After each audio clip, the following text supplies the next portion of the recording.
sa aking pong hangarin na mahimok ang lahat o ang karamihan ng aking mga kasamahan na ayunan at suportahan ang panukalang batas na ibalik ang kaparusahang kamatayan kahit na sa aking pagtanggap ng hamon ng panahon at pangangailangan ng mamamayan at bayan na ibalik ang kaparusahang kamatayan ay maaring ikapuot o ikamuhi ng mga tumututol o tumutuligsa sa panukalang ito. Hindi ko po paghihimasukan ang batas ng pananampalataya sa ating mahal na may kapal o batas ng simbahan. Bago ko po ipagpatuloy ang aking pananalumpati bilang isa sa mayakda ng panukalang batas na ating tinatalakay ngayon sa bulwagang ito ng tahanan ng mga mamamayang Pilipino, ibig ko pong ipaabot sa kaalaman ng lahat na bagot ko tinanggap ang hamon o panawagan na tugunan ang ungol ng panahon, mamamayan, kaganapan at pangangailangan na isulong ang nasabing panukalang batas, isang paulit-ulit at taimtim na pagsusuri at paghalukay ng aking budhi ang aking isinagawa. Kasama dito ang walang patid na pagsusuri ng kasalukuyang sitwasyon ng ating lipunan at walang kurap mata na pagtunghay sa anyo at pamamaraan ng mga krimen na nagaganap at ating nasaksihan sa pang-araw-araw na pamumuhay upang marating ang isang tamang sagot sa katanungan na kung dapat at kinakailangang ibalik ang kaparusahang kamatayan laban sa mga salot na kriminal na sangkot may kinalaman o kaya ay may kaugnayan sa kakilabot, kasuklam-suklam o karumaldumal na mga krimen na dati nang pinaparusahan ng panghabang buhay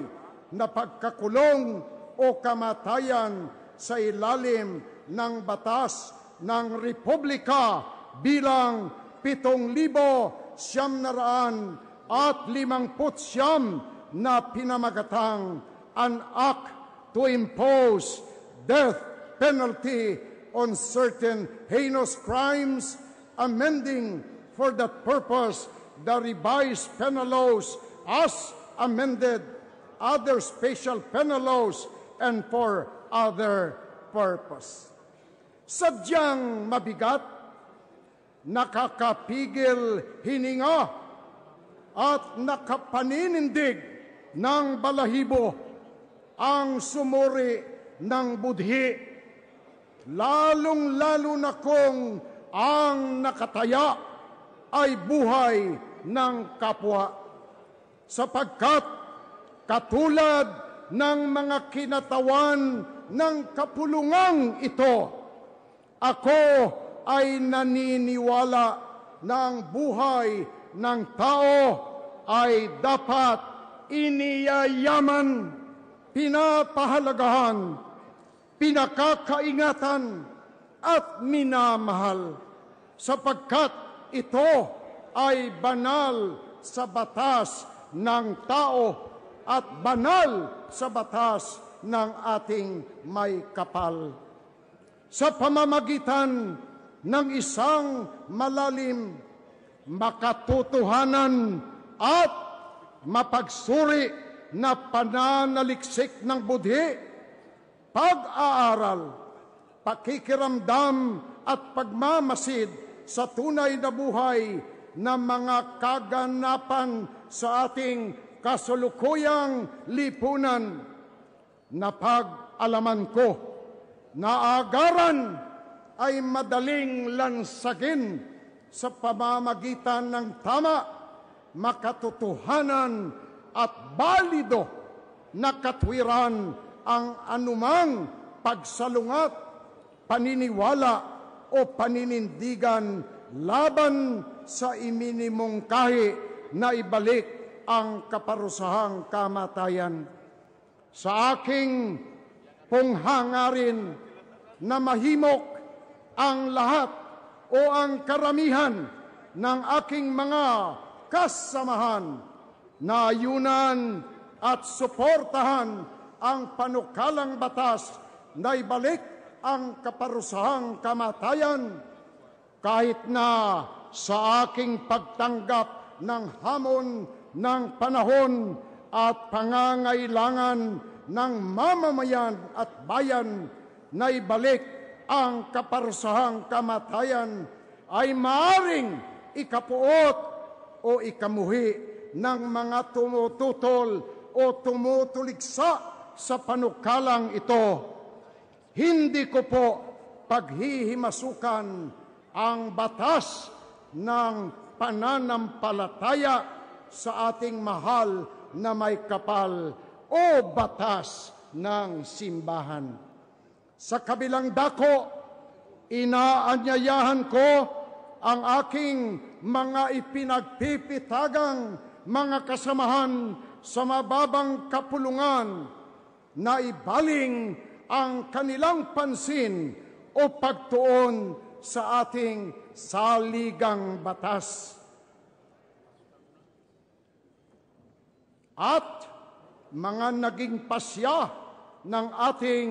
kataas-taasang hukuman sa pagpataw ng kaparusahang kamatayan. At dito ay matutuklasan po natin na alinsunod sa nilalaman ng ating saligang batas, walang ni katiting na duda o pag-aalinlangan na ang kaparusahang kamatayan ay maaring ipataw sa mga sangkot may kinalaman o may kaugnayan sa mga kakilakilabot, kasuklam-suklam at karumal-dumal na krimen sa pamamagitan ng isang batas na pinag-aralan, sinuri, inaprubahan at pinagtibay ng Kongreso at Pangulo ng Republika ng Pilipinas.